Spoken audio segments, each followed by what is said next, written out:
전국에 계신 에듀윌 수험생 여러분들 또 왔습니다. 한국사를 맛있게 만들어주는 은쌤이 또 왔습니다. 자, 오늘은 저와 함께 14강으로 들어갈 거고요. 그리고 조선 전기의 대외관계와 양남 부분이에요. 아무래도 대외관계보다는 양남 부분에 좀 더 초점을 맞추셔야 되고요. 여기 부분이 그렇게 남자들의 심장을 뛰게 만든다는 전쟁입니다. 전쟁 부분을 오늘 신나게 한번 배워볼게요. 자, 그러면 여기도 중요한 부분들은 항상 시험에 나오는 게 있습니다. 제가 또 귀신같이 알려드릴 거고 바로 들어가 보겠습니다. 먼저 우리는 조선 초기의 대외관계부터 먼저 볼게요. 조선 초기의 대외관계는 큰 틀이 있어요. 먼저 판서로 잠깐 오고 바로 PPT로 갈 건데 큰 틀은 뭐냐면요, 이겁니다. 조선 초기의 큰 틀은 4대 교린 관계다라는 거. 이게 조선 초기의 외교 컨셉이에요. 먼저 4대가 뭘까요? 섬길사, 큰 나라를 섬긴다라는 겁니다. 누구를? 우리 형, 바로 명나라입니다. 우리 형, 우리 아빠예요. 그 다음에 교리는 뭐냐면 사길교, 이울림. 여러분들 친구로 생각하시면 돼요. 친구랑 사이좋게 지내기도 하고 상황에 따라서 막 싸우기도 하잖아요. 그러한 나라. 친하게 지내다가 싸우게 됐던 대표적으로 여기에는 일본, 그 다음에 여진족이 여기에 해당이 됩니다. 그러면 4대부터 한번 볼게요. 이 명나라인데 명나라 들어가기 전에 또 제가 아끼는 아이템이 있습니다. 중국에서 또 샀던 또 슈퍼 아이템. 그래요.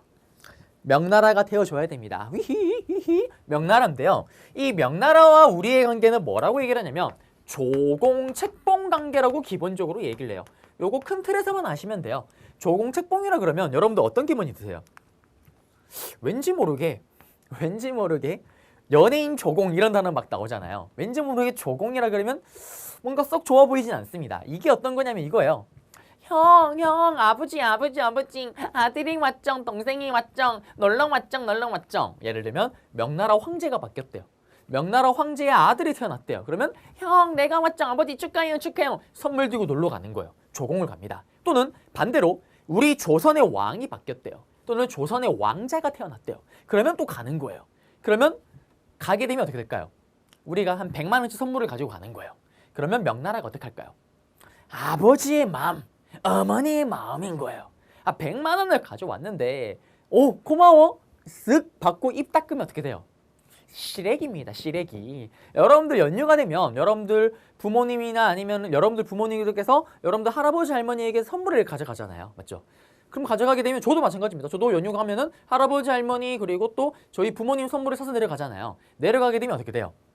부모님 마음이 또 어떻습니까? 여러분들 할아버지 할머니 마음이 어때요? 예를 들어서 이만큼의 선물을 받으세요, 가지고 왔자요 주면은 여러분들 부모님이나 여러분들 할아버지 할머니는 여러분들이 평생 죽을 때까지 먹을 수 있는 김치를 주잖아요. 반찬을 주잖아요. 그게 부모의 마음인 거예요. 10만 원치 100만 원치 선물 가지고 갔다? 1000만 원치 챙겨줘야 되는 거예요. 그러면 선물도 받고 책봉이죠. 그 다음에 또 오늘아 고생했어 라면서 또 관직을 주기도 하고 이런 거예요. 이게 바로 조공책봉 관계입니다. 우리가 얼핏 보면 이게 나빠 보이는데 아까 얘기했잖아요. 우리의 실리를 챙기는 거예요. 요만큼 챙겨가면 이만큼 받아올 수가 있는 거예요. 그래서 어떤 일이 벌어지냐, 조선 초기 때 밑도 끝도 없이 가요. 형, 나 또 왔쩡. 어? 형, 이거 선물 이만큼 받아가요. 나 또 왔쩡. 그래서 명나라에서 이런 얘기를 하죠. 그만하라. 오케이. 조선, 알겠다. 네 맘 알겠다. 그만하라. 아예 오는 횟수를 1년에 정해줘요. 뭐 7번 이렇게 정해줍니다. 그거 오버해서 가는 거예요. 그러면서 이 조공책봉을 이렇게 얘기를 하죠. 우리가 실리를 챙겼다라고 얘기를 해요. 그리고 경제적으로 문화적으로 교류했다라는 거. 이 조공책봉 관계를 통해서요. 그러면 저도 사실은 조공책봉 관계가 있어요. 좀 이걸 좀 더 쉽게 설명하면 이렇게 예시를 들 수가 있습니다. 제가요, 제 자랑이 아니고 제가 우리나라 남자 강사들 중에 지금 모르겠어요. 기록이 깨졌는지 EBS 강사 데뷔를 할 때 역대 최연소로 데뷔를 했어요. 그리고 고등부 인강 사이트라는 이투스라는 곳에 데뷔를 할 때도 이투스가 창립 이래로 남자 중에 역대 최연소로 데뷔를 했어요. 물론 지금은 그 기록 깨지긴 했어요. 최연소를 데뷔를 했습니다. 지금도 그래서 마찬가지예요. 지금 또 뭐 유명한 인강 사이트에 계시는 선배 강사들 이렇게 같이 뭐 만나고 가면은 거의 제가 항상 막내예요. 저보다 어린 강사를 찾기가 쉽지가 않습니다. 이 얘기를 왜 하냐? 우리 강사들도 이렇게 회식을 할 거 아니에요. 다른 업종은 잘 모르겠어요. 인강 강사들끼리 이렇게 술을 먹게 되면 룰 같은 게 있어요. 어떤 룰이 있냐? 일단 이거는 비슷할 것 같아요. 이렇게 가게 되면은 회식 같은 걸 하죠. 술 먹으러 또는 밥을 먹으러. 그러면 선배 강사들이 저한테 뭐라고 얘기할까요? 야, 막둥이. 왜 형님 왜요 형님.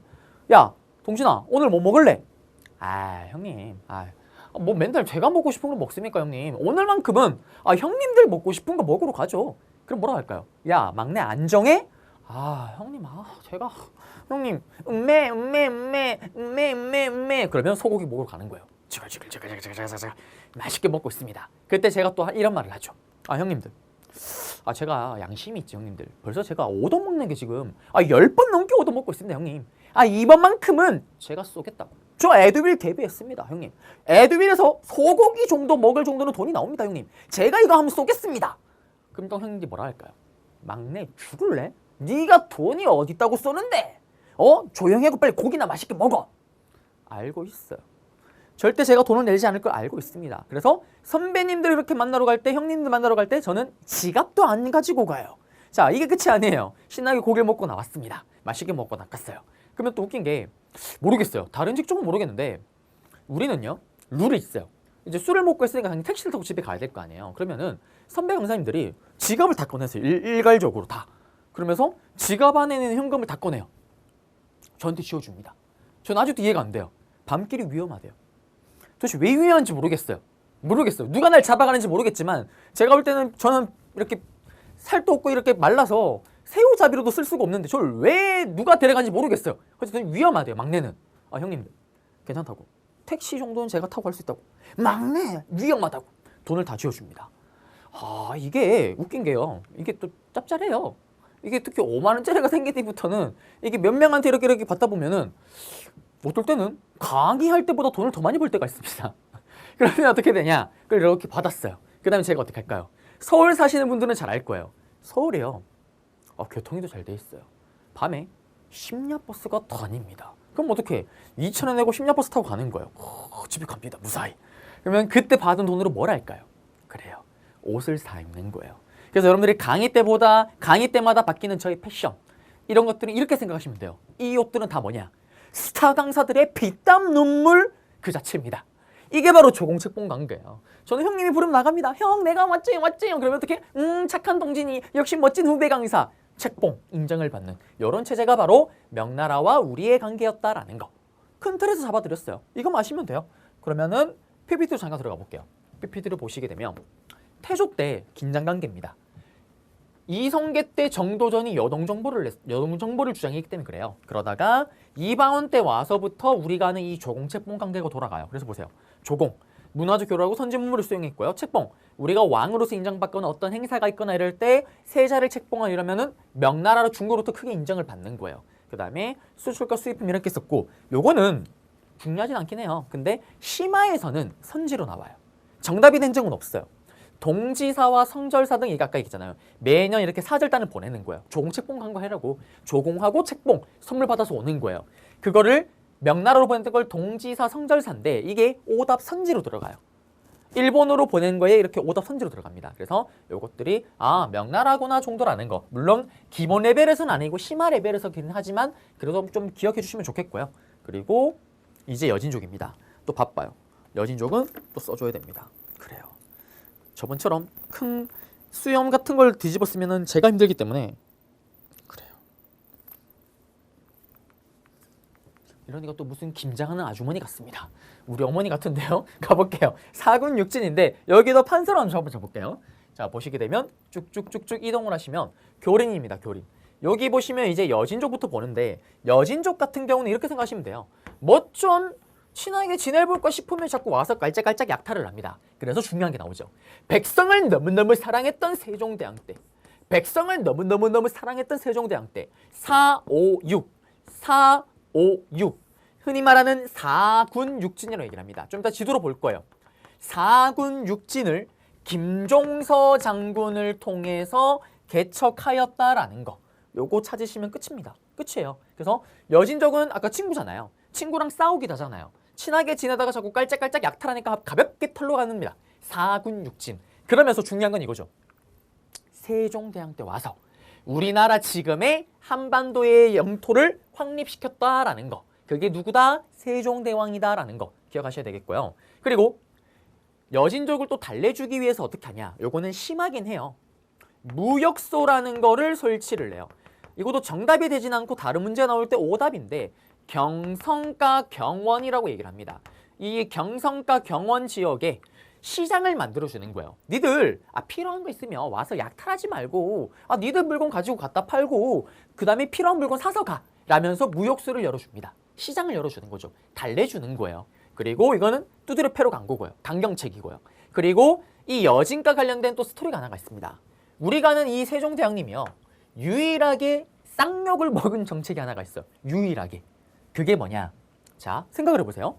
4군 6진 이제 영토를 공격을 해서 우리 땅으로 만들었어요. 그러면 여기를 완벽하게 우리나라 땅으로 만들려면 이 지역에 우리나라 사람들이 살아야 될 거 아니에요. 개간을 하고 개척을 해야 될 거 아니에요. 그럼 여기를 누가 개척을 해야 되겠어요? 농사를 잘 짓는 농사 베테랑들이 여기로 가야 될 거 아니에요. 그래서 정말 어마무시한 일이 벌어집니다. 전라도와 경상도가 곡창지대잖아요. 여기에 있는 사람들이 농사를 잘 짓겠죠.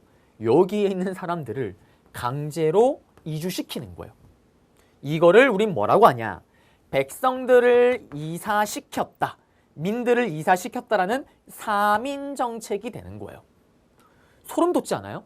제가 고향이 대구 데프리카잖아요. 대구 데프리카에서 꼴랑 강원도 철원 가서도 어떻게? 얼어 죽을 뻔했습니다. 정말 고통스러웠어요. 그래서 제가 그 전역한 이후로 철원 쪽으로 아예 북쪽으로는 쳐다보지도 않습니다. 너무나 추워요. 근데 지금 거기도 아니라 제가 철원을 갈 때도 거의 반나절 걸려서 가야 돼요. 대구까지 가는데 지금 또 이 2020년에도 여기를 가야 됩니다. 조선시대 때. 헬게이트. 이게 바로 3인 정책입니다. 여진족 끝났어요. 자, 시험에 나면 어떻게 나오냐? 좀 이따 제가 지도를 보여드릴 거예요. PPT로. 그러면 지도에 4군 6진 지도가 들어가요. 다음과 같은 영토를 확립하였던 왕의 업적을 옳은 것은 세종대왕의 업적을 찾으면 정답이죠. 또는 요 지도를 던져놓고 다음 자료와 관련된 탐구 활동으로 옳은 것은 3인 정책의 내용을 알아본다. 그러면 또 정답이 될 수가 있습니다. 문제 두 가지 패턴이죠. 자, 그러면 PPT로 돌아가 볼게요. 보시게 되면 여기 4군 6진 김종서 그리고 최윤득 장군이고 여기 경성경원에 무역소를 설치하기도 했었고요.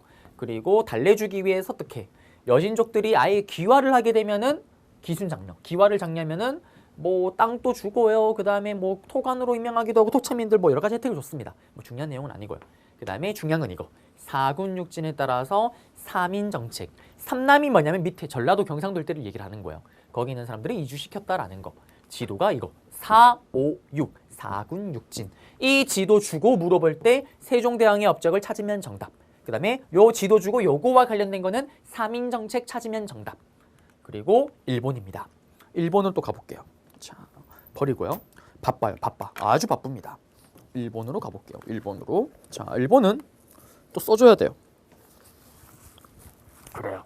일본입니다. 일본은 또 써줘야 돼요. 네, 그러면 일본으로 한번 가보겠습니다. 자, 일본 같은 경우는 어떻게 되냐? 백성을 너무 사랑했던 세종대왕 때 또 일본도 마찬가지예요. 깔짝깔짝 또 약탈하고 오니까 또 친구처럼 친하게 지내기도 하다가 달래기도 하다가 싸우기도 하는 겁니다. 그러면서 일본은 어떻게 또 백성을 너무 사랑했던 세종대왕이요 털어버립니다. 어디로 가냐? 이젠 대마도로 가버리는 거예요.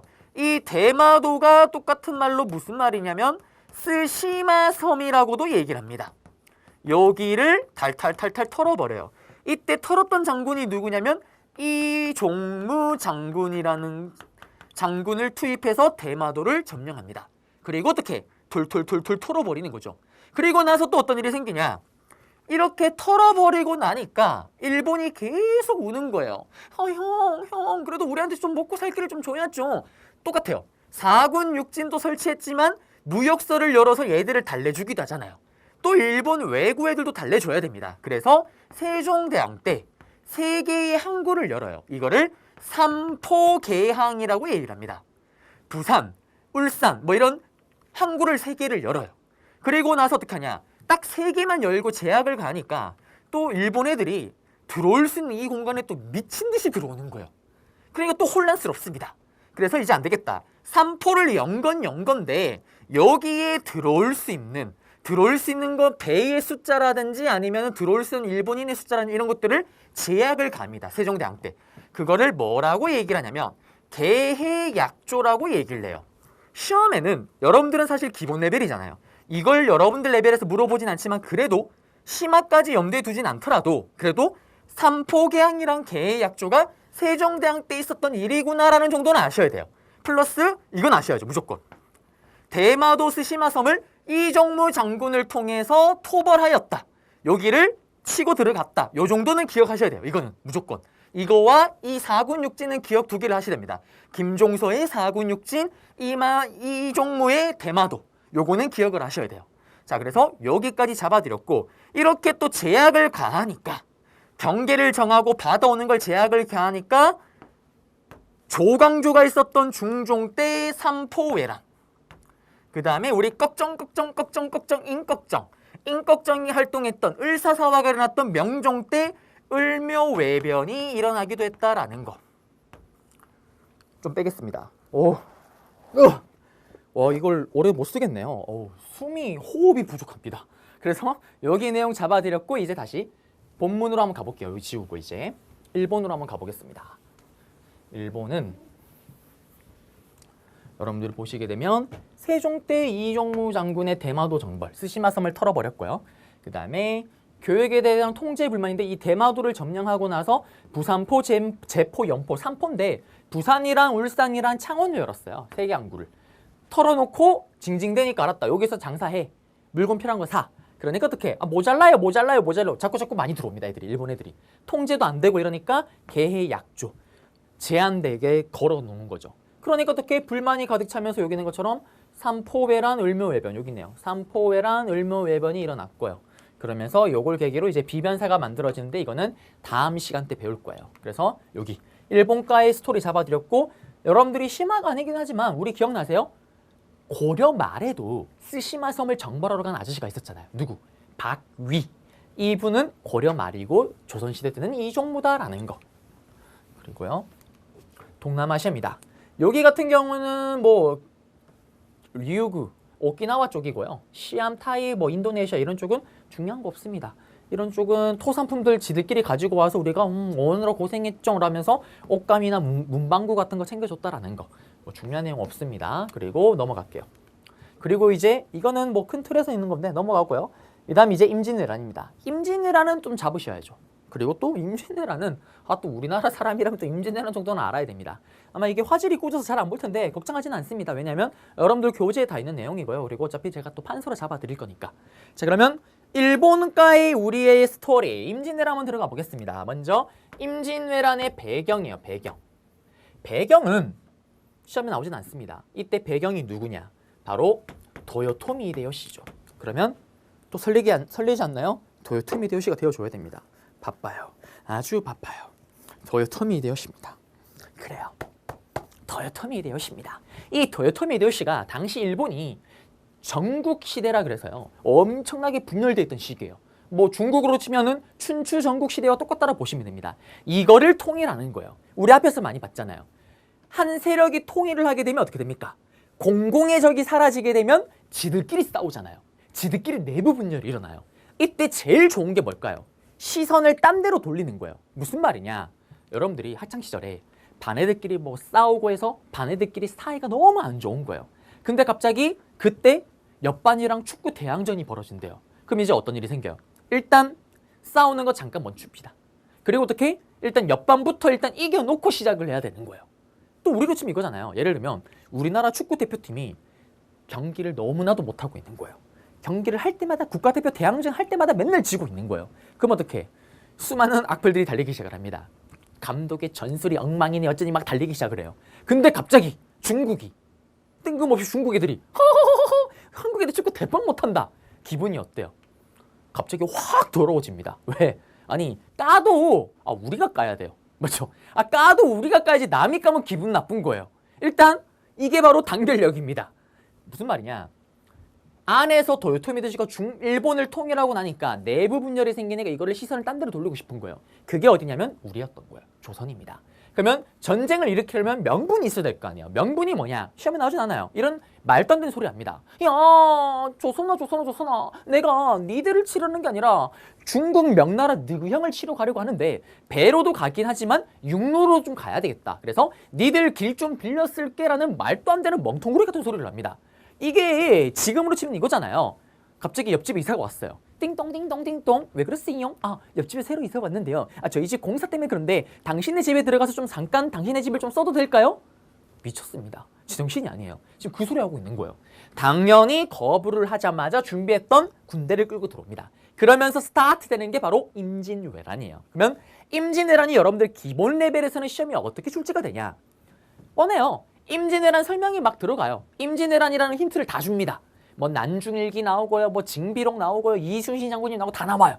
그렇고 다음 자료와 관련된 전쟁에 대한 설명으로 옳은 것은, 또는 다음 전쟁의 결과 영향으로 옳은 것은, 시험 문제 가장 잘 나오는 건 전쟁의 결과와 영향입니다. 거기에 주목을 하셔야 되고, 일단 흐름 볼게요.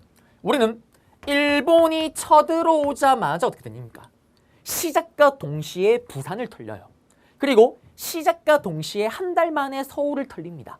그러면서 우리의 손조, 차분하고 침착하게 저기 끄트머리 의주로 의주로 피난을 갑니다.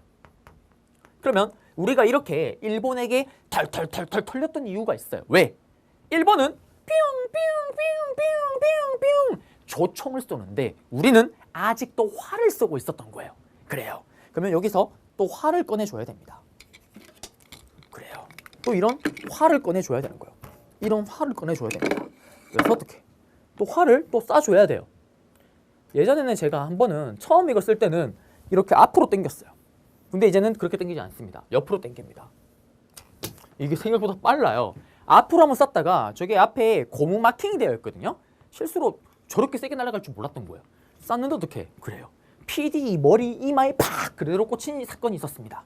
제가 바로 그 자리에서 무릎 꿇고 사죄했던 아름다운 스토리가 있는데요. 그 뒤로는 옆으로 쏴요. 자, 일본은 뿅뿅뿅 총을 쏘는데 우리는 활을 쏩니다. 이길래야 이길 수가 없는 거예요. 탈탈탈탈탈탈 털립니다. 그런데 이때 우리는 이렇게 초반에 엄청나게 밀렸지만 전세를 뒤집는 세 가지 사건이 있습니다. 첫 번째, 우리가 너무나도 잘 아는 에듀윌 유료 회원만의 남다른 서비스.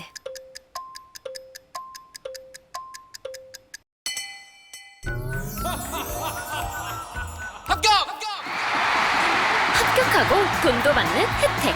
오직 에듀윌 유료 회원에게만. 에듀윌.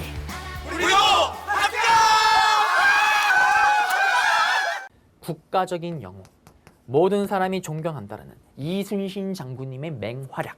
이순신 장군님이 수군에서 맹활약을 하시면서 우리는 어떻게 전세를 뒤집을 수 있게 되는 거예요. 특히 이순신 장군을 통해서 우리는 해상을 장악하는 거예요. 그리고 전라도를 지키게 됩니다. 임진왜란이 끝나는 그날까지 우리는 전라도가 털린 적은 단 한 번도 없습니다. 이게 무슨 큰 의미가 있냐면요. 일본은 이렇게 3방향으로 쳐들어오는 거예요. 이렇게 총 3방향으로 치고 가는데 전쟁에서 가장 중요한 게 뭘까요, 여러분들? 식량이요, 식량. 한 달치 쌀을 가지고 가는데 전라도에 상륙을 해서 이들의 원래 계획은 전라도에 있는 쌀을 계속 위로 보급해 주는 게 이들의 목적이었던 거예요. 근데 이순신 장군님이 전라도를 못 가게 수군에서 막아버리니까 전라도 상륙이 안 됩니다. 그러면 상륙은 했어요, 일본군이요. 위로 치고 올라가는 칠로 치고 올라가는데 문제는 식량 보급이 이거 속도를 따라가지를 못하는 거예요. 동해안으로 가면 어떻게 됩니까? 여기로 가면 태백산맥이 있잖아요. 넘기질 못하는 거예요. 그러면서 전세를 뒤집게끔 만들었던 게 바로 이순신 장군님의 맹활약이고요. 이때 유명한 전투가 있죠. 바로 하깃진.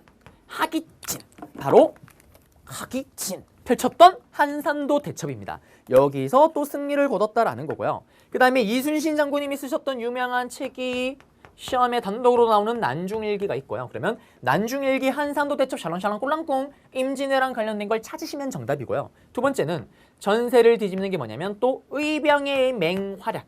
의병이 의료운 병사입니다. 이 의병은요, 국가의 군대가 아니라 의료운 군대예요. 자발적으로 지금 모여서 움직인 군대입니다. 그러면 이 의병의 맹활약으로 그런 말이 있죠.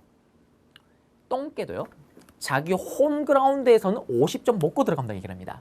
동네 토박이 사람들이 많은 거예요. 딱 숨어 있다가 일본군이 무조건 여길 지나갈 수밖에 없다. 숨어 있다가 지나가면 빠바박 치고 사라지는 거예요. 야금 피해를 입힙니다. 그러면서 의병이 어떻게 할까요? 일본이 식량을 가지고 올라가려면 야금 공격해버리고 불지르고 도망가는 거예요. 그러면서 또 전세를 지지게끔 했다라는 거고, 세 번째는 누구의 맹활약? 우리 형 명나라가 드디어 도와주러 옵니다. 그러면서 조명연합군이 결성되는 거예요. 그러면서 또 일본군을 밀어낼 수 있는 계기가 되는 건데, 명나라 우리 형은 그럼 왜 도와주러 왔을까요? 세상에 공짜는 없습니다. 왜 우리 형? 그래요. 왜 우리 형이 도와주러 왔을까요? 세상에는 공짜가 없다니까요. 자, 이 명나라가 계산기를 또 두드리는 거예요. 두드렸더니 분명히 일본이 만약에 한반도를 조선을 먹어버리면 그 다음엔 어디로 온다? 우리가 있는 중국으로 온다. 명나라 우리를 치러 올 거다라고 생각을 하는 거예요. 그러면 기왕 싸울 거면 남의 나라에서 싸우자라는 거예요. 그래서 도와주러 옵니다.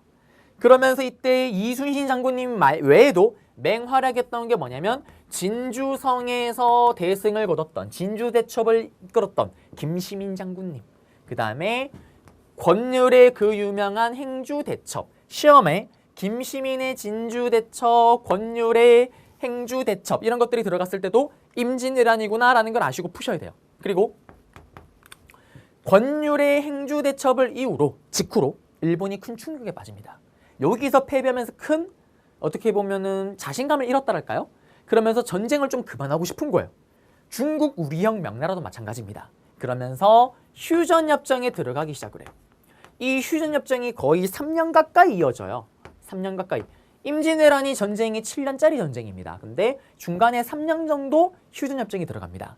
들어갔던 이유가 뭐냐? 간단해요. 전쟁 그만하고 싶으니까. 근데 왜 시간이 이렇게 길어졌냐? 합의가 안 됩니다. 일본은 지들이 이겼대요. 우리형 명나라는 또 자기들이 이겼대요. 합의가 되겠어요? 합의가 안 됩니다. 그러면서 이게 와장창창 깨지면서 다시 시작되는 게 정유재란인데요. 여기 사이에 들어가는 내용을 좀 아셔야 돼요. 여기 사이에. 자, 이 휴전 기간 동안 우리가 바보입니까? 바보가 아니죠. 왜 우리가 털털털털 털렸어요? 가장 큰 이유. 일본은 뿅뿅뿅 총을 쏘는데 우리는 활을 쏘니까. 그래서 이 중간에, 이 사이에 우리가 군대를 하나 만들어요. 이 군대는 시험에 단독으로 나오기도 하는 군대입니다.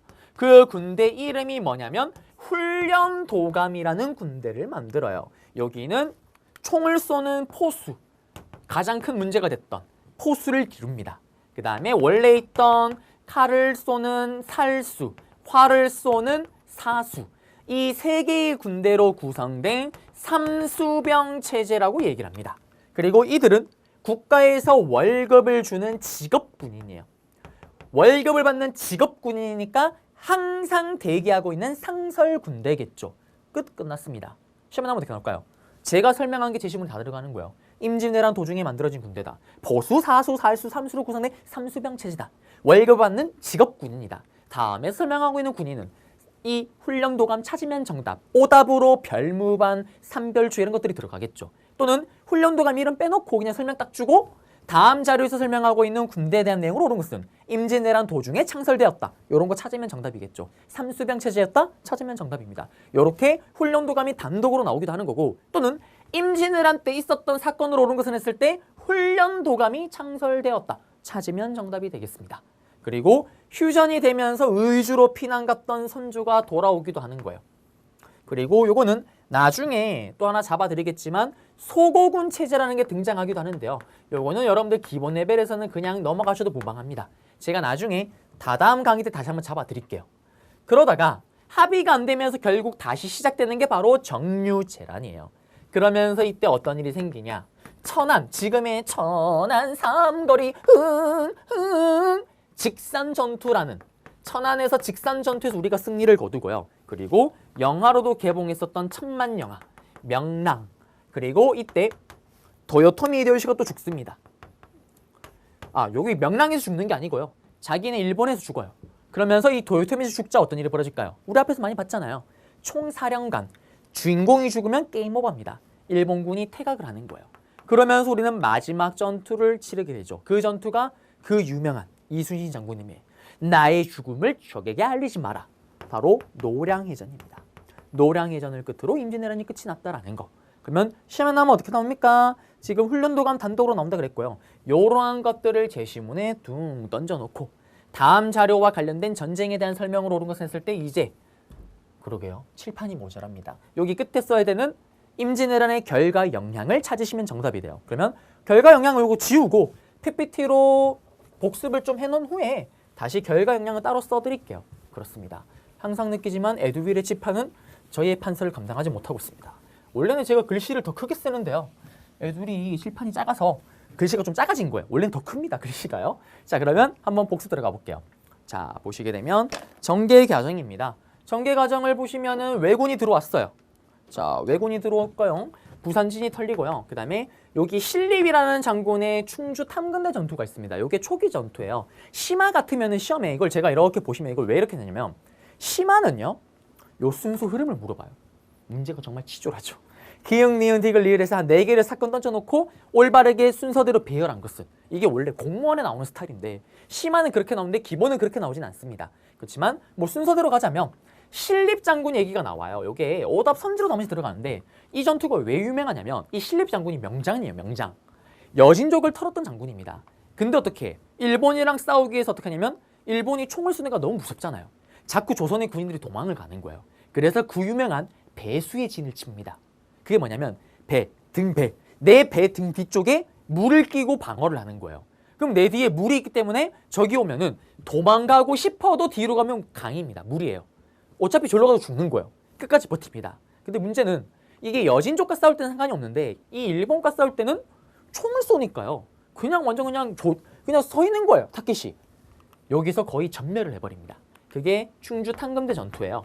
그러면서 선조가 피난을 의주로 도망가고요. 명군에게 할품이 그런 과정 속에서 이미 한성은 함락을 당합니다. 그러면서 여러분들 레벨에서 나오진 않지만 옥포해전 이순신 장군님의 첫 승리고요. 사천포해전에서 거북선 투입 요거는 몰라도 되고요. 당포도 몰라도 되고요. 그리고 평양성이 하면 되고 지금 일본이 계속 치고 올라오고 있는 거죠. 서울에서 평양으로. 그러다가 그 유명한 한산도 대첩 그리고 고경명이라는 인물이 있습니다. 여기도 인물들이 던져놓게 돼요. 일본군과 고경명이 어쩌고저쩌고 한대요. 아, 또 임진왜란을 물어보고 있구나라는 것도 아시면 되는 거고요. 그 다음 기억나세요? 진주대첩의 김시민 그리고 조명연합군이 평양성을 탈환하는 사이 그리고 행주대첩 권율의 장군의 대승 그러면서 이제 휴전회담 들어갑니다. 그리고 넘어가시면 행주대첩 이후에 휴전회담을 체결하게 되는 거고 선조 돌아오고요. 훈련도감 설치하고요. 서고군 체제고 이몽항에 나는 여러분들 레벨에서 몰라도 돼요. 이거는 지금 휴전회담 중에 또 전쟁이 터질 수가 있으니까 성벽을 계속 새로 삭고할 거 아니야. 다시 재건축을 하고 이때 농민들의 또 엄청 고통스러워합니다. 이 틈을 타서 이몽항이 농민들을 독려하면서 반란을 일으켰던 거예요. 그리고 정유재란이 터집니다. 칠청량 정투 몰라도 돼요. 여러분들 레벨에서는 원균이 대패하면서 거북선을 다 날려버렸던 그거죠. 그리고 천안에서 직산전투 이건 이순신과는 관련이 없습니다. 그리고 명란대첩은 기억하셔야 되는 거고 도요토미 히데요시가 사망하면서 도망가는 일본군들을 노랑이전에서 끝을 냈다라는 거. 끝났습니다. 여기 흐름이고요. 여러분들 레벨에서는 키워드 몇 개를 던졌을 때 이게 임진왜란이구나라는 정도로만 아시면 돼요. 그리고 이거는 잘 안 보일 것 같으니 넘어갈게요. 그리고 결과입니다. 판수로 갈게요. 자, 여기 결과를 잡으셔야 돼요. 결과는 조선입니다. 간단해요. 조선은 당연히 임진왜란의 결과 수많은 땅과 수많은 사람들이 엉망진창이 되었다라는 거. 그리고 재건축을 하려면 돈이 많이 필요할 거 아니에요. 나중에 따로 배울 거예요. 그래서 공명첩이라는 거를 이때 처음으로 만들어서 발행을 했다라는 건데 이건 어떤 거냐면 빌공, 이름이 비어져 있는 거예요. 나중에 설명해 줄 거예요. 나중에 뒤에 가서. 요거는 한마디로 국가가 합법적으로 돈을 받고 양반직을 갖다 파는 거예요. 돈이 없으니까. 이거 나중에 설명해 드릴게요. 그리고 당연히 수많은 문화재가 불탔을 겁니다. 그리고 일본입니다. 일본은 중요해요. 우리 앞에서 봤잖아요. 도요토미 히데요시가 죽었습니다. 그리고 도요토미 히데요시 아들에게 권력이 넘어가는 게 아니라 도요토미 히데요시 부하에게로 권력이 넘어가는 거예요. 그때 권력을 진 사람이 누구냐면 도쿠가와 이에야스입니다. 일본은 우리 고려시대 때 무신 집권기로 보시면 돼요. 무신의 집권자가 바뀌면서 정권이 바뀌잖아요. 똑같아요. 도요토미 히데요시가 죽으면서 그의 부하였던 도쿠가와 이에야스로 넘어가면서 일본은 막부가 바뀌게 되는 거예요. 이때 바뀐 막부를 뭐라고 얘기를 하냐? 바로 에도 막부라고 얘기를 합니다. 그러면 임진왜란의 결과 우리는 정답으로 명량으로 옳은 것은 했을 때 에도 막부가 수립되었다. 그러면 정답이 될 수가 있는 거예요. 그리고 또 어이없게도 이 임진왜란의 결과 일본의 문화가 업그레이드 됐다고 얘기를 해요. 이게 또 무슨 말이냐면 일본이요. 정말 어이가 없게도 9개 군대가 쳐들어오는데 그중에 한 개 부대는 only 문화재만을 약탈하는 부대가 있는 거예요. 아무것도 안 하고 문화재만을 약탈합니다. 그러면 이때 어떤 일이 생기냐? 와서 그들이 비록 총을 쏘고 군사력은 한 수 위일지 모르겠지만 문화적으로는 약간 찐따입니다. 그래서 우리나라의 성리학 책을 챙기거나 그들이 그렇게 탐냈던 도자기를 막 훔치는 거예요. 그러다가 아예 성리학자를 납치해서 데려가요. 그리고 아예 도자기를 만드는 도공을 납치해서 데려갑니다. 이때 보시게 되면 끌려갔던 인물 중에 강항이라는 성리학자를 끌고 끌려가고요. 그러면서 일본 성리학이 발달하게 되는 거고, 여러분들 한능검에서 자주 나오는 사람이 있죠. 바로 이삼평이라는 인물이 있습니다. 이 아저씨가 도자기를 만드는 도공이에요. 이 아저씨가 일본으로 끌려가서 일본의 아리타 도자기라는 도자기를 만들어냅니다. 그래서 여러분들 부모님들을 보시게 되면 부모님들이 일본 도자기 많이 좋아하죠. 이 일본 도자기의 원형 뿌리는 우리 조선의 도자기 기술이다라는 거, 이걸 기억하셔야 되겠습니다. 그리고 시험에 나오진 않는데 일본이 얼마나 짜증이 나냐면 이때 이것만 가져갔겠어요? 문화재만? 아니죠. 수많은 우리 조선 백성들을 인질로, 포로로, 노예로 끌고 갑니다. 그래서 어이없는 기록들이 있어요. 이때 끌려갔던 우리 조선의 백성들이 노비로 막 시장에 팔리는 거예요. 이때 노비들이 어디까지 팔리냐? 노비도 아니죠. 일반 농민들이. 저도 아직 가본 적이 없는 나라입니다. 어디? 호날두의 나라. 포르투갈까지 팔려나가요. 그리고 당시 유럽의 기록을 보게 되면 이런 기록이 있습니다. 조선의 노비가 시장에 하도 많이 풀려서요. 전 세계 노비 가격이 떨어져요. 시래기 같은 놈들. 그 다음 더 짜증나는 게 뭐냐면 이때 너무 어이가 없는 게 또 일본이 전쟁 중이잖아요. 이 전쟁을 할 때 보면 공을 세운 사람들한테 상을 줘야 될 거 아니에요. 그 기준점이 뭘까요? 당연히 일본의 입장에서는 조선의 군인을 몇 명을 죽였냐 이거에 따라서 상을 줘야 되는데 그걸 보려면은 몇 명을 죽였는지 어떻게 알겠어요? 머리를 들고 있어야 될 거 아니에요. 사람 머리를 몇 명 죽였는지. 근데 문제는 이 머리가 무겁잖아요. 우리가 볼 때는 이 머리가 제 머리 같은 경우는 든 게 없어 보이지만 제 머리도 무게로 치면은 머리만 치면 한 3, 4kg 나갈 거예요. 못 들고 다닙니다. 그래서 어떻게 하냐? 코와 귀를 자르라고 시키는 거예요. 그러면 코를 2개면 2명 죽인 거예요. 자, 이제 어떤 일이 생길까요? 그래요. 군인 말고 이 일본 이 쓰레 같은 군인들이요. 그냥 일반 우리 백성들의 코와 귀도 그냥 자르는 거예요. 자기 전공을 쌓기 위해서. 그래서 실제로 전쟁 끝나고 기록을 보게 되면 조선에 있는 백성들 중에 코와 귀가 없는 사람이 많다는 기록이 있어요. 왜? 코와 귀는 없어도 사는데 문제가 없잖아요. 근데 이 사이코패스 같은 새끼들이요. 전쟁에 졌잖아요. 그 자른 코와 귀를 가지고 가요. 자기 나라로.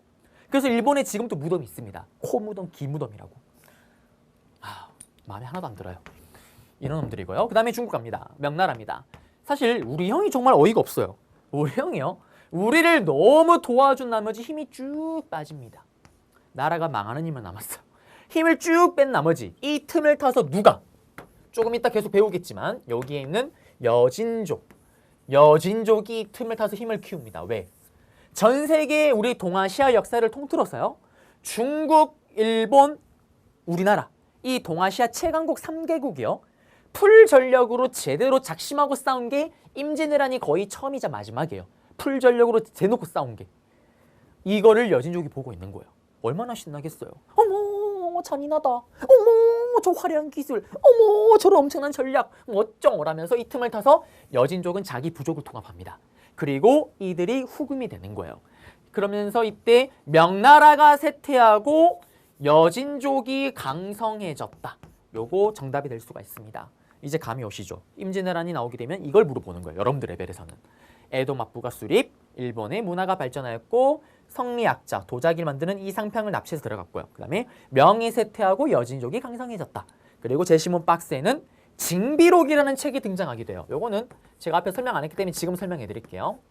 당시 선조를 따라 움직였던 유성룡이라는 사람이요. 자기가 임진왜란 때 보고 느낀 거를 반성하는 반성문으로 쓴 게 징비록입니다. 시험에 설명 뭐가 나오고 마지막 책 제목이 징비록이래요. 난중일기 들어가겠죠 또. 다음과 같은 책에 있었던 전쟁에 대한 내용으로 옳은 것은 했을 때 임진왜란의 내용을 찾으면 정답입니다. 끝났어요. PPT로 갑니다. 가시게 되면 여기 엉망진창, 공명첩, 뭐 여긴 중요한 건 없고요. 그래도 공명첩은 나중에 다시 잡을 거고 에도 막부 수립 중요하고요. 그리고 일본 문화가 발전했다. 특히 도자기와 성리학. 그리고 명나라는 우리를 도와주다가 힘이 쭉 빠지고 명이 쇠퇴하고 여진족이 성장하였다. 찾으면 정답. 그리고 얘들이 후금이 되었다라는 거. 그리고 나서 어디로 가시냐. 이제 강해군으로 가보겠습니다. 또 강해군은 또 강해군이 돼야 돼요. 바빠요. 자, 그렇습니다. 강해군이 등장을 했습니다. 자, 여러분들 판서로 가볼게요. 강해군은 시험에 나오게 되면 나오는 레파토리가 두 개가 있어요. 강해군이 시행하였던 대동법을 물어보기도 하지만 강해군 때 있었던 대외 정책을 물어봅니다. 그러면 대외 정책으로 어떤 게 있었냐? 자, 여기 일단 우리 형 명나라가요 힘이 쭉 빠져요. 그리고 우리는 지금 조선 강해군이 즉위하고 있습니다. 그리고 기억나세요? 여기에 있던 여진족 삼국이 신나게 싸우는 동안 자기들은 부족을 통합합니다. 누가? 누르하치라는 인물이요. 그러면서 힘이 강성해지면서 이 여진족이요. 예전에 고려 시대 때 거란을 멸망시키고 고구려 옛 땅을 차지고 중국 본토로 갔었던 그 금나라. 그 금나라를 계승한다 그래서 나라 이름을 후금으로 바꿉니다. 그리고 나서 신나게 우리 형 명나라를 두드려 패고 있는 거예요. 그러니까 이때 명나라가 조선에게 연락을 합니다. 야, 강해군아, 응? 큰일 났다. 우리 후금이 넘나 나를 공격하고 있다. 그래서 나의 동생아, 나의 아우야 조선아, 내 얘기 좀 들어봐라. 응? 내가 이 후금 안 되겠다. 이번엔 내가 먼저 후금을 공격하러 가겠다. 그러니까 어떻게 조선아, 아우야 동생아, 네가 빨리 군대를 끌고 날 좀 도와주러 와라 라고 얘기를 합니다. 강해군의 마음이 어떨까요? 강해군의 마음이 넘나 가기 싫습니다. 왜? 전쟁을 7년을 또 가야 되잖아요. 온갖 핑계를 대요. 형, 응? 형, 형, 우리 알잖아, 형. 우리 전쟁할 능력이 없어, 형. 우리 쌀이 없다. 가면 밥만 축내는 밥벌레다. 명나라가 밥벌레 좋다. 그래도 와라. 형, 알잖아, 형. 우리 7년 전쟁했잖아, 형. 우리 형, 무기가 없다, 형. 우리 가면 농기구 들고 싸우러 가야 된다. 좋다, 농기구. 그래도 와라. 그리고 신하들도 난리가 나는 거예요. 전하, 어떻게 우리 형에 대한 의리를 저버릴 수가 있습니까? 빨리 도와주러 가야 됩니다. 라고 얘기를 합니다. 그러면서 결국엔 어떻게? 군대를 파견을 결정을 하죠. 이때 파견을 보냈던 인물이 누구냐면 강홍립이라는 인물을 총사령관으로요. 강해군이 한 12,000명, 뭐 사료에 따라서 13,000명으로 보기도 합니다. 12,000명 정도를 파견하기로 결정을 해요. 근데 이때 강해군이 홍립에게 이런 얘기를 합니다. 홍립아, 이리 와봐라. 홍립아, 아무리 생각해도 우리 형은 지는 별, 후금은 떠오르는 라이징 선. 우리 형이 후금을 먼저 치러 간다? 오는 것도 못 막는데 뭘 치러 가니? 분명히 개박살이 날 거다. 그러니까 홍립아, 네가 딱 보고 있다가 그럴 리가 없겠지만 우리 형이 이기겠다 싶으면 도와주고, 만약에 우리 형이 박살이 났다 그러면 항복을 해버려. 후금의 거짓으로 항복을 해버려 라는 밀명을 내립니다. 전쟁이 벌어졌겠죠. 결과가 어떻게 됐을까요? 당연히 우리 형이 박살이 납니다. 그러자 옆에 멍 때리고 있던 홍립이를 후금이 보겠죠. 그때 홍립이가 뭐라고 하냐? 암소리. 응? 암소리. 잘못했다. 응? 잘못했다. 우리는 너랑 싸울 의도가 없다. 싸울 의도가 1도 없다. 응? 후금 알잖아. 우리는 너랑 싸울 의도가 없다니까. 우리 형 때문에 왔죠. 싸울 의도가 1도 없죠. 라면서 후금에게 얘기를 합니다. 후금이 어떡할까요? 받아줘요. 왜? 후금의 입장에서는 사실 조선이 급한 게 아니에요. 명나라랑 싸우는 게 더 급합니다. 근데 후방에 있는 조선이 굳이 명나라 편에 서서 자기를 공격하지 않는 이상은 굳이 후금 입장에서 조선과 싸울 필요가 없는 거예요. 그러면서 어떻게? 이 강해군의 실리적 중리 외교는 정확하게 맞아떨어진 거죠. 이게 어떤 전술 전략이에요? 우리 이거 이소부에 나오는 거 있잖아요. 박지. 열이 갔다 저리 갔다 열이 갔다 저리 갔다. 이거를 그렇게 쓸 수는 없잖아요. 고급스럽게 씁니다. 지금 현재 우리가 해야 되는 외교 정책이죠. 지금 실리를 챙기고 있어요. 강해군이. 어떻게? 명나라와 후금 사이에 뭘 껴서 중립을 지키면서 우리는 실리를 챙기고 있습니다. 이거를 실리적 중립 외교라고 얘기를 하는 거예요. 시험엔 이게 걸립니다. 시험에 쉽게 나오면 어떻게 나오냐? 강해군 이름 나오고 샤랑샤랑 꼴랑꿍. 그리고 강홍립 이름이 나와요. 다음 같은 시기에 펼쳤던 대외 관계, 대외 외교 전술에 대한 내용으로 옳은 것은 실리적 중립 외교를 전개하였다. 찾으면 정답이에요. 좀 어렵게 나온다. 이거 설명 다 줘요. 다 주고 다음 같은 상황이 벌어졌던 시기를 연표에서 고르시오. 연표의 기준점에 항상 뭐가 있을까요? 강해군은 임진왜란을 터졌던 아버지 선조가 세상을 떠난 후에 즉위를 했던 왕입니다. 그리고 자기도 임진왜란을 겪었어요. 직접 전라도와 경상도에서는 자기가 군대를 이끌고 싸우기도 했습니다. 그러면 강해군의 이 정책을 연표 찾을 때 기준점은 항상 임진왜란이 들어가 있는 거예요. 임진왜란 스타트, 강해군은 뒤에 군이잖아요. 자기가 쫓겨났던 게 인조반정. 그러면 임진왜란 발발, 인조반정. 여기 사이에 찾으면 무조건 정답이 되겠죠. 이렇게 나온다라는 거. 그래서 잡아드렸고 PPT로 한번 가볼게요. PPT로 가시게 되면요. 에듀윌 유료회원으로 가입을 했더니 친구 추천 이벤트가 있더라고요. 그래서 주변에 아는 사람들한테 추천을 다 해줬어요. 근데 친구들이 결제할 때마다 10만 원씩 받았거든요. 그래서 한 지금까지 받은 게 200만 원 가까이 되는 것 같아요. 자, PPT를 보시게 되면 여기 대동법은 나중에 잡아드릴게요. 그리고 동의보감 이렇게 생각을 하세요. 아, 임진왜란 때 너무나 많은 우리 조선의 백성들이 다치고 아프겠구나. 그리고 그걸 치료하기 위해서 임진왜란 끝나고 즉위했던 강해군 때 동의보감이 편찬됐다. 이거 기억하시면 되고요. 동의보감은 나중에 또 설명할 일이 있겠지만은 단독 문제로 나오기도 합니다. 그리고 중요한 건 이거죠. 실리적 중립 외교, 강홍립이라는 키워드. 그리고 나서 이 강해군은요. 인조 반정이라는 걸 통해서 결국 왕에서 쫓겨납니다. 인조 반정이 그러면 뭐냐? 이거예요. 자기 사촌에게 뺏기는 건데 왕위를. 자, 강해군은 왕이 쫓겨날 때 어떻게 쫓겨나냐? 우리 조선이라는 나라는 핵심 사상이 성리학이잖아요.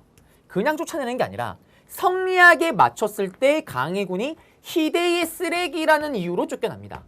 성리학의 핵심 키워드는 충과 효잖아요. 강해군은 이 두 가지를 다 어겼기 때문에 쓰레기, 폐륜군주라는 이유로 쫓겨납니다. 먼저 충을 저버렸다. 강해군아, 넌 어떻게 우리 형에 대한 의리를 저버릴 수가 있냐? 명나라 우리 형에 대한 의리를 저버렸다. 어떻게 도와주지 않냐? 첫 번째 이유. 그 다음에 효, 너는 효를 저버린 희대의 폐륜군주다. 자기의 배다른 동생이었던 영창대군을 영모를 엮어서 없애버리고요. 이 영창대군의 엄마, 이 강해군의 입장에서는 계모죠. 임목대비를 유폐시킵니다. 이게 어떤 스토리 같냐면요. 사실은 강해군의 입장에서는 뭐 이걸 선택할 수밖에 없긴 해요. 강해군이 왕이 서열상으로 원래 1순위가 아니에요. 이건 시험에 나오는 거 아닙니다. 1순위가 아닙니다. 무슨 말이냐. 원래 왕은 누가 돼야 돼요? 첫 번째 부인의 첫 번째 아들이 돼야 되잖아요. 근데 임진왜란이 터질 때 당시 임진왜란 겪었던 누구? 선조. 선조에게는 첫 번째 부인의 첫 번째 아들이 없었던 거예요. 그래서 그냥 후궁들 사이에 놓은 자식들 중에 한 명을 세자로 세웠어야 됐습니다. 임진왜란 때. 왜? 임진왜란 때 지금 세자가 없는 상태인데 만약에 그럴 리가 없겠지만 왕이 불의의 사고를 당했다. 세자가 없으면 나라가 혼란에 빠지잖아요. 그래서 세자를 세울 수밖에 없었어요. 그래서 그 중에 왕자들 중에 제일 똘똘했던 강해군을 세자로 세웠던 거예요. 그리고 임진왜란이 끝났습니다. 근데 정말 미라클 같게도요. 이 선조가 나이가 60이 넘음에도 불구하고 왕자를 만들어내요. 그렇습니다. 정력의 화신입니다. 그가 바로 영창대군이에요. 그러니까 선조가 죽기 전에 영창대군으로 세자를 바꾸려는 순간 고만 아파서 세상을 떠나버립니다. 그리고 나서 강해군이 즉위를 했던 거예요. 그러면 이 강해군 때 또 어떤 스토리가 생기냐. 강해군이 뭐 좀 해보려고 하면 자꾸 영모 반란이 일어나요. 근데 문제는 그 반란만 일어나면 전부 다 영창대군을 왕위에 세우겠대요. 강해군 입장에서는 짜증이 확 납니다. 그리고 강해군의 입장에서도 실제로 영창대군이 계속 걸리적거리는 거예요. 왜? 비록 자기가 왕이 되긴 했지만 나이가 어리긴 하지만 왕이 서열상으로는 영창대군이 우위에 있는 거예요. 지금은 나이가 많고 왕이니까 문제가 없는데 영창대군이 자꾸 나이를 먹으면 먹을수록 어떻게 될까요? 강해군 본인의 왕위 정통성이 자꾸 흔들리는 거예요. 그때 누가 나서냐? 강해군과 1+1인 정치 세력이 있습니다. 그가 바로 북인이에요. 이건 또 무슨 말이냐면 다음 시간에 배울 건데요. 우리 기억나세요? 임진왜란이 터졌던 선조 때 살인파가 100년 만에 권력을 틀어진다라고 지난 시간에 배웠잖아요. 그리고 이 살인파가 공공의 적이었던 훈구파가 사라지니까 둘로 쪼개집니다. 동서남북 노서, 동인, 서인, 남인, 북인, 노론소론으로 동서남북 노서로 쪼개지는데 임진왜란이 터졌던 선조 때 먼저 동인과 서인으로, 그리고 이 동인이 남인과 북인으로 쪼개져요. 그리고 남인과 북인, 서인 나중에 다시 배울 거예요. 다음 시간에. 세 개로 쪼개진 상태로 임진왜란을 맞이합니다. 그래서 역사 박사님들은 흔히 이렇게 얘기를 하죠. 우리가 일본에게 또 털렸던 이유 중에 하나가 우리끼리 내부 분열이 되어 있었기 때문에 털렸다라고 얘기를 해요. 자, 그러면 우린 여기서 강해군과 지금은 1+1인 북인에 좀 주목을 할게요. 일단 왠지 모르게 여러분들 북인이라고 하면 어떤 느낌이 들어요? 왠지 모르게 거친 느낌이 들지 않습니까? 띠기딕 말을 타고 왠지 모르게 만주를 달려가야 될 것 같아요. 실제로 이 북인이 어떤 애들이냐면 임진왜란이 터졌을 때 선조는 의주로 위로 도망갔잖아요. 이때 남인과 서인은 전부 다 왕을 따라 도망을 가요. 근데 이 북인은 도망가지 않고 오히려 밑으로 내려갑니다. 그러면서 전라도와 경상도에 있는 의병들을 이끌고 끝까지 전쟁을 해요. 누구와 함께? 강해군과 함께요. 밑에서. 그러니 강해군 입장에서는 전쟁이 끝났습니다. 누굴 제일 챙길 수밖에 없겠어요? 북인을 챙길 수밖에 없겠죠. 북인과 강해군은 1+1이에요. 이렇게 생각을 하죠. 1+1. 그리고 거친 아저씨들. 그리고 실제로 강해군이 즉위하고 북인이 집권을 할 때 남인과 서인이 찍소리도 못합니다. 왜? 팩트 폭력하면 돼요. 북인들은. 야, 서인 남인들 니들 뭐 했는데? 임진왜란 터질 때 니들 나라 다 갖다 버리고 도망가기 바빴잖아. 나 싸웠던 애들이야. 팩트 폭력. 할 말이 없습니다. 이런 북인들이 강해군과 함께하고 있었는데요. 명창대군이 계속 문제가 되니까 북인이 뭐라고 할까요? 전하, 힘드시죠? 힘드시죠? 제가 죽일까요? 죽일까요? 영모죄로 올감해서 유배를 보냅니다. 그리고 지금으로 치면은 가둬놓고요. 찜질방처럼 온도를 확 높여요. 방의 온도를. 쪄 죽여버립니다. 그리고 엄마를 쫓아내버리고요. 자, 그러자 완전 반대쪽에 있던 서인은 완전 버려졌잖아요. 이 서인이 인조와 손을 잡고 강해군을 덜어냈던 게 바로 인조반정이에요. 이때 덜어냈던 이유는 뭐냐? 강해군은 희대의 쓰레기 군주다. 우리 형 명나라에 대한 의리를 저버렸다. 너는 폐륜아 새끼다. 어떻게 네 동생을 죽이냐? 물론 배다른 동생이지만 어떻게 너그 엄마를 쫓아낼 수가 있냐? 물론 자기 친엄마는 아니지만 이걸 핑계로 인조반정이 일어났던 겁니다. 요거는 제가 큰 틀에서 일단 설명을 잡아드린 거고요. 요 디테일한 내용을 가지고 문제를 내진 않습니다. 그렇지만 요걸 이해를 해야지 호란이 이해가 더 잘 돼요. 그리고 방금 봤던 중립외교 시험에 나온 대로 얘기를 했었고요. 그리고 인조반정으로 결국 강해군을 쫓겨납니다. 그리고 강홍림 얘기 나오죠. 요런 사료 주고 실리적 중립외교. 요게 일어났던 시기 임진왜란, 인조반정 사이. 그리고 강해군의 인조반정 얘기 나오고요. 그 다음에 정묘호란 갈 겁니다. 이 호란부터 갈 건데요. 자, 여기도 판서로 잡을게요. 우리는 강해군이 쫓겨났어요. 그러면 여러분들 강해군과 1+1이었던 북인은 어떻게 됐을까요? 당연히 정계에서 영원히 사라집니다. 그리고 나서 등장했던 왕이 인조반정으로 인조가 등장하죠. 여기서 호란이 터지는 거예요. 왜 그러냐 보세요.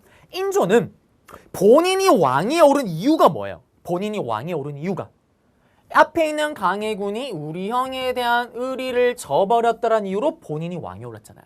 그게 자기가 왕이 된 이유입니다. 그러면 어떻게 할 수밖에 없겠어요? 당연히 우리 형 명나라와 친하게 지내고 후금을 배척하는 친명배금 정책을 할 수밖에 없겠죠. 왜? 본인이 왕위에 오른 이유가 이거잖아요. 그러니 후금의 입장에서는 어떻게 되겠어요? 짜증이 확 치밀어 오르겠죠. 왜? 강해군 때는 우리랑 잘 지냈는데 얘는 뭐야? 그리고 또 이 금나라 입장에서는 지금 또 어떤 일이 벌어지고 있나요? 금나라 입장에서는 지금 우리가 문제가 아니라 여기 있는 명나라랑 지금 싸우느라 바쁘잖아요. 이 후금의 입장에서는. 그런데 지금 조선이 뭐? 명나라랑 친하게 지내고 우리를 자꾸 공격하려고 호신평탄 노려? 그러자 후금이 어떡할까요? 요거 명나라 치기 전에 먼저 조선부터 손을 좀 봐야 되겠다. 라면서 일으키는 게 바로 조선이 정신병자가 되었다. 정신병자 중에 먼저 정묘호란 그 다음에 병자호란입니다. 바로 정묘년에 일어났던 정묘호란이라는 게 터지게 되는 거죠. 그리고 여러분들은 심하니까 기본이니까 몰라도 되긴 한데 배경 중에 하나가 또 이가래난이라는 게 있어요. 이 이가래라는 아저씨가 원래 인조 반정 때 도와줬던 아저씨예요. 인조를 왕이 오를 때. 그리고 역할이 컸습니다. 그런 거 있잖아요. 공신도요. 1등, 2등, 3등 공신이 나눠지는데 당연히 내가 이 정도 했으니까 1등 공신을 받을 거라 생각을 한 거예요. 근데 1등 공신을 받지를 못합니다. 그러자 분노 폭발, 반란을 일으켰던 거예요. 그리고 진압을 당하고요. 이때 살아남은 장당들이 후금에 가서 일러 바칩니다. 큰일 났죠. 왕이 바뀌었죠. 근데 인조는 당신 싫어해요. 그러자 요걸 핑계로 또 쳐들어온 게 정묘호란이에요. 요거는 사실 핑계고 큰 틀에서는 아까 봤던 칙명배금 정책이 정묘호란의 큰 틀에서의 배경. 직접적인 배경은 이가래난을 가지고 쳐들어오는데 여러분들 레벨에서는 이걸 언급하진 않습니다. 그냥 칙명배금 정책에서 봐주면 돼요. 그러면서 우리 또 어떻게 될까요? 의병, 의려운 병사 의병이 또 맹활약을 합니다. 그리고 영골상성에서 정봉수라는 인물이 또 활약하기도 해요. 그리고 우린 항상 그랬던 것처럼 오랑캐가 쳐들어오면 어디로 도망갑니까? 강화도를 도망갑니다. 그리고 결상전을 펼치죠. 그러니까 이 후금도 그렇고 우리도 그렇고 전쟁 좀 그만하고 싶은 거예요. 무슨 말이냐? 후금의 목적은 사실 이겁니다. 우리 겁을 확 줘버리고 그러면서 자기랑 친해지길 바랬던 거예요. 그리고 또 우리 입장에서는 지금 명나라랑 싸우기 바쁜데 설마 우리한테 오겠어? 오씨 왔다 어떡하지 이런 상황입니다. 그러면서 이때 후금이 딜을 하죠. 야 조선아, 우리랑 이런 관계를 체결하자. 내가 너의 형, 조선 니들이 우리의 아우가 되는 형제 관계, 이거 체결하자. 요거 받아들이면 전쟁 그만할게라고 딜을 던집니다. 요거를 인조가 받아들여요. 그러면서 정묘호란의 결과 우리는 형제 관계를 수립하게 되는 겁니다. 오랑캐였던 후금을, 여진족을 형으로 우리가 아우가 되는 거예요. 그러면서 일단 전쟁을 끝냈던 게 바로 정묘호란입니다. 그러면 칠판으로 가볼게요. 칠판으로 가시게 되면 여기 측량배금 정책, 이거래난, 그 다음에 후금이 쳐들어왔고 영골산성의 정봉수, 사람 이름 정도 기억해 주시면 좋고요. 그 다음에 뭐 이걸 가지고 정답이 된 적은 없어요. 그냥 요걸 이제 정묘호란의 문제로 힌트로 들어가기도 하는데, 근데 여러분들 기본 레벨에서는 보통은 병자호란이 나오죠. 정묘호란은 최근 치러진 10회분 동안 나온 적은 없습니다. 그리고 결론은 형제관계를 체결하고 끝이 나는 거예요. 그리고 나서 이제 병자호란입니다. 병자호란 때는 변신을 또 해줘야 돼요. 어떻게? 그래요. 여진족이에요. 여진족이 엄청나게 변신을 합니다. 제가 왜 이렇게 뒤집어 썼냐? 한번 가볼게요. 병자호란 얘기를 해야 되는데 시험에는 여러분들은 병자호란이 나온다고 보시면 되죠. 어떤 일이 생기냐? 앞에 봤던 후금이요. 여진족이 후금이 됐잖아요. 이 후금이 힘이 더 강해져요. 중국 본토로 막 들어가면서 힘이 더 강해지면서 이제는 본인 스스로 이제 황제국을 자칭합니다. 그러면서 청나라가 되는 거예요. 그러면서 우리 조선에게 뭘 요구하냐? 야 조선아, 우리 그전에 내가 너의 형, 네가 나의 아우였는데 이제는 클래스가 다르다. 우리가 힘이 너무나 강해졌다. 이제 그건 안 되겠다. 내가 바로 너의 군주, 네가 나의 신하가 되는 군신관계를 요구하는 거예요. 이게 얼마나 큰 사건일까요? 오랑캐 주제에 여러분들로 치면 여러분들 동생이, 저희 동생 혁이가 형 너무나 멍청해, 안 되겠다. 30년 동안 형을 내가 형이라 불렀는데 이제는 그 레벨이 아닌 것 같아. 그러면서 형, 이제부터 형은 날 만날 때마다 나를 군주로 모셔라. 형이 이제부터 나의 신하야. 제정신이 아닙니다. 지금 그 소리 하고 있는 거예요. 군신관계를 요구하자 조선 내에서 어떤 일이 벌어질까요? 이때도 왕은 인조입니다. 인조. 어떤 일이 벌어지냐? 조선 내부에선 난리가 나겠죠. 전하, 어떻게 오랑캐 따위를 우리가 군주로 모십니까? 끝장을 봅시다. 전투를 주장하는 주전놈, 그리고 그래도 청나라가 정말 힘이 센데 이거 어떻게 싸웁니까? 비위를 맞춰줍시다. 하회를 주장하는 주화론으로 쪼개지는 거예요. 이게 영화로 개봉했던 남한산성의 배경 스토리죠. 그리고 왕은 누구 편을 들 수밖에 없을까? 결국은 싸울 때, 이 요구를 받아들였을 때. 인조는 똑같아요. 본인이 왕위에 오른 이유가 뭐예요? 강해군이 우리 형 명나라에 대한 의리를 저버렸다. 충을 저버렸던 이유로 본인이 왕에 올랐잖아요. 본인이 왕에 오른 이유가 이거기 때문에 이걸 버릴 수가 없는 거예요. 계속 명나라와 친하게 지내고 후금을 배척하는 정책을 할 수밖에 없습니다. 결국 인조는 누구 편을 들까요? 여기. 끝까지 싸우자라는 주전원자 편을 들 수밖에 없겠죠. 그러자 어떻게? 후금이 또 쳐들어오는 거예요. 그게 정신병자가 되었던 바로 병자호란입니다. 황제가 직접 군대를 끌고 쳐들어와요. 그러면서 우리는 항상 하던 것처럼 어디로? 강화도로 하려고 했지만 2번 당하지 않습니다. 강화도로 들어가는 걸 막아버려요. 그러면서 강화도로 들어가지 못하자 우리는 어디로 가냐? 바로 영화 제목이기도 한 남한산성으로 도망을 갑니다. 그러면서 한 달가량을 버텼지만 결국에는 다들 아시는 것처럼 기브업, 항복을 하죠. 그러면서 뭐가 나옵니까? 그 유명한 한강 유역에 있는 섬이었던 삼전도에서 삼전도의 굴욕을 겪게 됩니다. 우리나라 역사상 최악의 굴욕이에요. 역사상 처음으로 조선의 왕이요, 또는 조선의 왕뿐만 아니라 우리나라 왕이 오랑캐 왕에게 넙죽 머리를 조아리면서 절을 하는 역대 최악의 굴욕인 삼전도의 굴욕을 겪게 됩니다.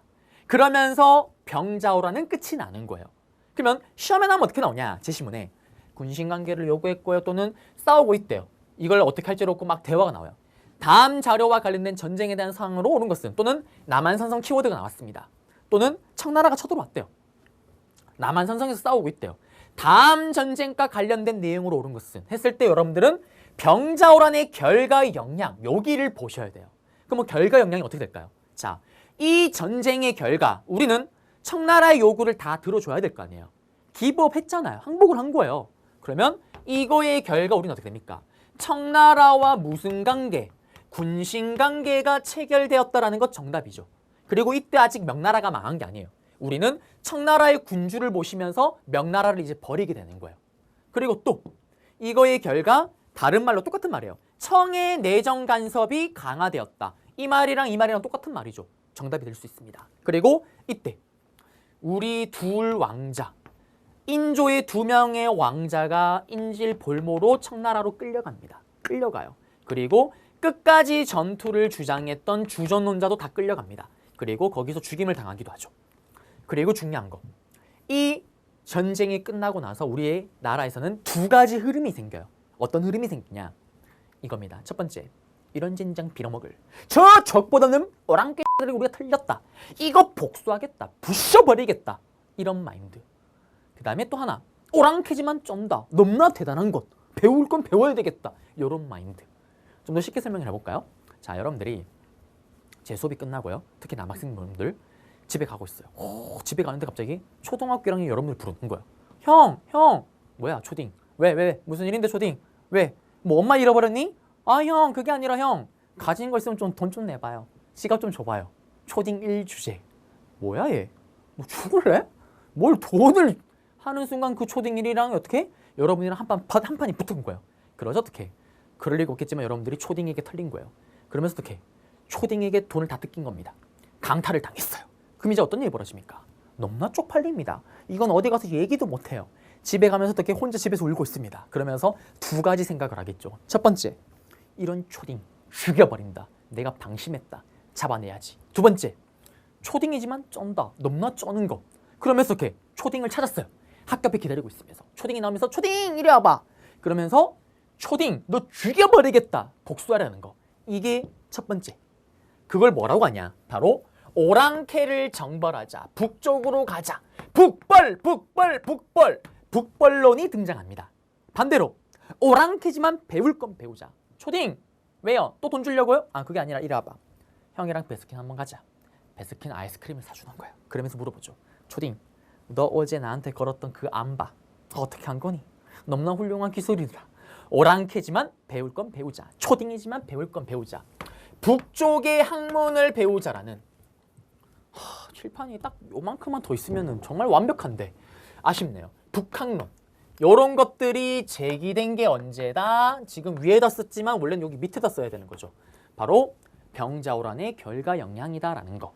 그러면 병자호란의 결과 문제가 나올 때 찾으면 정답으로 북벌론이 제기되었다. 북학론이 등장하였다. 이런 거 찾으면 정답이 될 수가 있습니다. 그래서 여기 내용 다 잡아드렸어요. 지우고 PPT로 가볼게요. PPT로 가시게 되면 청나라가 이름을 바꾸고 군신관계를 요구를 했습니다. 그러면서 주화론, 주전으로 나뉘었고요. 결국에는 전쟁이 벌어지죠. 강화도로 피난을 가야 되지만 어떻게? 왕실은 가긴 해요. 근데 중요한 건 왕이 못 갑니다. 결국 남한산성으로 피신하면서 청군과 싸우다가 삼전도의 굴욕. 그러면서 결과가 중요하죠. 군신관계 체결, 명가의 국교 단절. 그리고 2명의 세자가 끌려갑니다. 나중에 배울 거예요. 서현세자, 복림대군. 복림대군이 효종이 돼요. 여기는 빠졌지만 북학론가, 그 다음에 북벌론이 제기되었다. 청의 내정 간섭이 강화되었다. 찾으면 정답입니다. 그리고 여기는 지도인데 여러분들 교재에 있는 지도고요. 그리고 이유입니다. 여기 있잖아요. 북벌. 앞에 봤던 정신병자가 되었던 정묘호란, 병자호란을 겪고 나서 왕이 오른 게 바로 효종이에요. 효종. 청나라로 끌려갔던 둘째 아들입니다. 첫째 아들은 돌아와서 왕이 되지 못하고 세상을 떠나고요.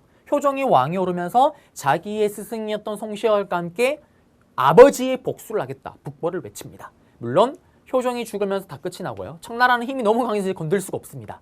그리고 효종이 북벌을 하기 위해서 막 군대를 만든 게 있어요. 근데 그 당시 때 군대를 신나게 만들었는데 이때 청나라가 러시아를 치러 가는 거예요.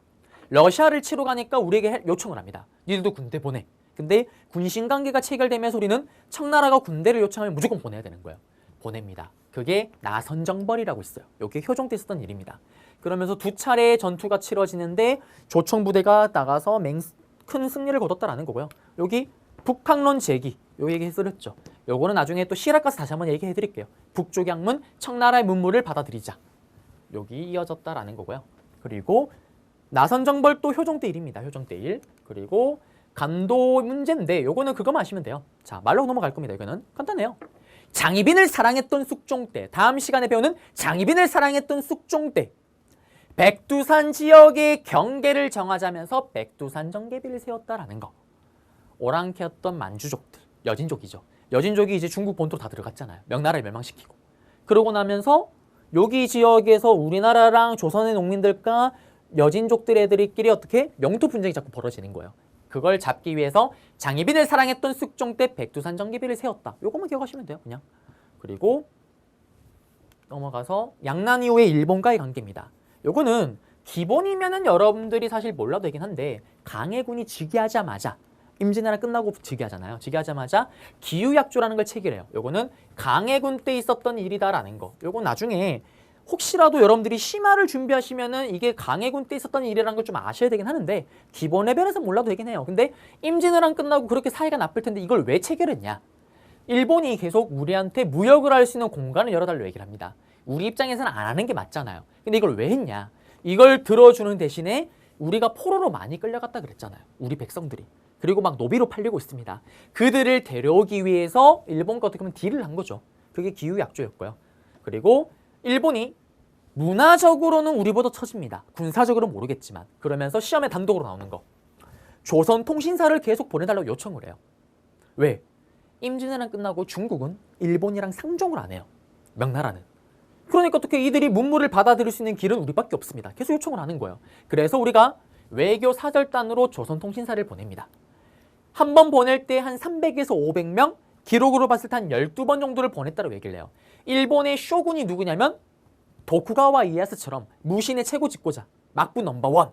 이들이 바뀔 때마다 똑같아요. 축하해요 이렇게 보내주는 거예요. 이게 우리나라 지금 최초의 한류라고 보시면 돼요. 어떻게 보면.